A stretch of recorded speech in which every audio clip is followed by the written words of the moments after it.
Anong oras na ba? Magandang umaga guys. Nandito tayo sa loob ng paralan ng Rizal High para maghakot ng mga kalakal ni ate. Dito po si ate oh. Hello. Yan si ate guys. Hello guys, good morning guys. Good morning sa ating mga followers dyan. What's up man? So yung mga kalakal ni ate oh, napakadami po oh. Yan, ito yung napakasipag na mga kalakal natin guys oh. Yun, ito naman yung tricycle natin guys na kinargahan oh, di ba? Punong-puno guys. Yan oh. Isang hakot na yan, babalikan pa natin hanggat maubos. Yan. Babalik pa tayo mamaya guys, oh. Oh, di ba napakarami. Good job sa ito kasi talagang napakahanga oh. Ang daming kalakal talaga guys. Yun oh, pera na din to sa kanila guys, oh. Ang dami oh. Yan.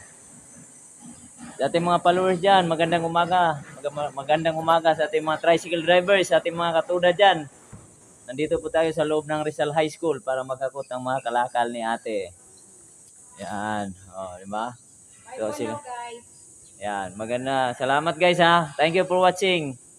Follow and subscribe sa aking Facebook at sa YouTube channel. Maraming salamat po. Bye-bye.